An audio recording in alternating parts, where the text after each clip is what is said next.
नमस्कार दोस्तों, आज लोकतंत्र का चौथा चरण का मतदान चल रही है। आज खबर निकल के सामने आ रही है कि बारामती में जिस स्ट्रांग रूम में ईवीएम रखी हुई थी वहां का सीसीटीवी कैमरा 45 मिनट के लिए बंद कर दिया गया। सवाल खड़ा है कि 45 मिनट के लिए कैमरा को क्यों बंद किया गया।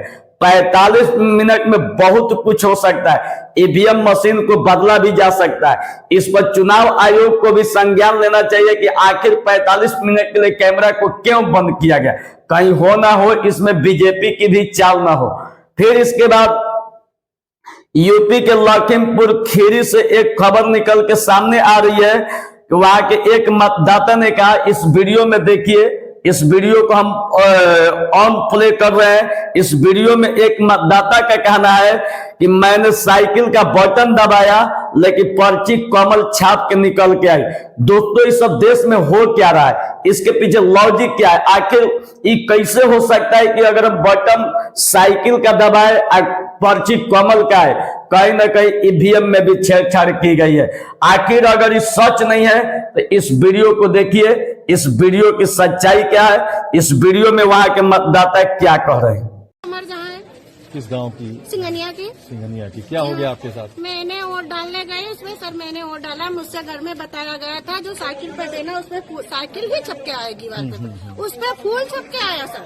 मैंने कहा देखिए सर वो फूल छप कर आपकी वोट पल गई, जाइए बाहर बात कीजिए। आपने साइकिल पे डाला? जी सर। और फूल निकला? फूल निकला उस पे। तो अब आप क्या चाहती हो? हम चाहते हैं कि साइकिल को हमने वोट दी, साइकिल ही छप के आए, इस पे फूल मत छपे। कुछ गड़बड़ी की आशंका है? जी गड़बड़ी की संख्या तो है ही है। उसमें बताने की जब मैंने साइकिल को दी फूल क्यों छपा, साइकिल ही छपनी चाहिए थी। किसी अधिकारी को कहा भी आपने? जी अधिकारी कौन बैठे उनसे मैं बात करूंगी। अधिकारी भी हाँ सर, मैं उनसे भी बात करूंगी। मैंने साइकिल को वोट दी, फूल क्यों छपा। सबसे जरूरी बात है कि इस वीडियो में देखने के बाद आप लोग को पता चलता होगा कि जब कंप्लेन किया गया कि ऐसा क्यों हो रहा है तो उस वहां का अधिकारी का देखिए कितना बेहुदा बयान आ रहा है कि चलिए आपका वोट हो चुका, आप यहां से जाइए। इन हरामजादों को समझना चाहिए कि हम अगर साइकिल में बटन दबा रहे हैं तो कमल छाप का पर्ची क्यों निकला। ये हमारे वोट का अधिकार लेने वाले कौन है। इस पे कोई सख्त कार्रवाई नहीं होना चाहिए, इसका नौकरी बर्खास्त कर देना चाहिए। चुनाव आयोग हाथ पर हाथ धर के क्या कर रहा है। चुनाव आयोग, हमको तो लगता है कि चुनाव आयोग ही बीजेपी के साथ मिलके सारा गेम का प्रोपेगेंडा तैयार रखा है। अगर चुनाव आयोग अगर सख्त होता, अगर ऐसे ऐसे अधिकारी के ऊपर सख्त कार्रवाई करता तो यहाँ तक कि 45 मिनट के लिए कैमरा बंद भी नहीं होते। और जो कमल का बटन दबाया जा रहा है, जो साइकिल का बटन दबाया जा रहा है, कमल छाप पर्ची नहीं निकलता। लेकिन चुनाव आयोग इससे क्या मतलब है, उसको तो अपने बाप को जिताना है, बॉस को जिताना है, चूंकि उसका बॉस जीतते। अरे प्रधानमंत्री आप लोग के लिए कुछ करने वाले नहीं है। 10 साल गद्दी पर बैठे, 10 साल में आप लोग सोचिए कि 10 साल में उन्होंने क्या किया, जितना भी वादा किया क्या पूरा किया।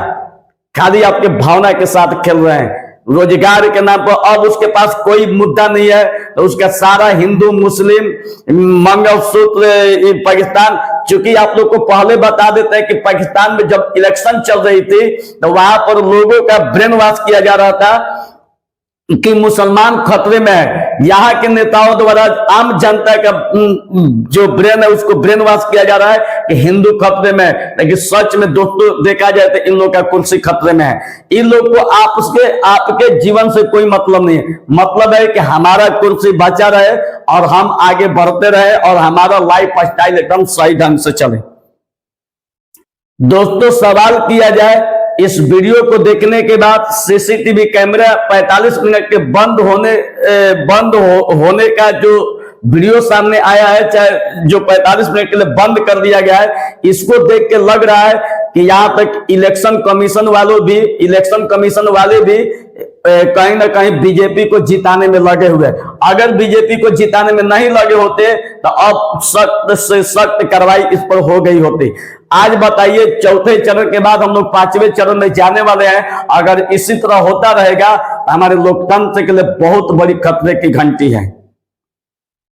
बहुत से देश के जानकारों या लोगों का कहना है, चाहे मोदी अपने मुंह से कह रहे कि मोदी है तो मुमकिन है, लेकिन हम कहते हैं कि मोदी है तो मुमकिन नहीं है, सारा सिस्टम इनके साथ लगा हुआ है। अगर देश को बचाना है, रोजगार को, देखिए हम ये नहीं कहते हैं कि इस पार्टी को वोट दीजिए, इसको वोट दीजिए। सवाल खड़ा है कि 10 साल में ये लोग अपनी बातों को नहीं निभा पाए, जितने भी 2014 में जितने भी वादे किए थे उस वादे को पूरा नहीं कर पाए, तो इसको हटाइए, दूसरों को लाइए।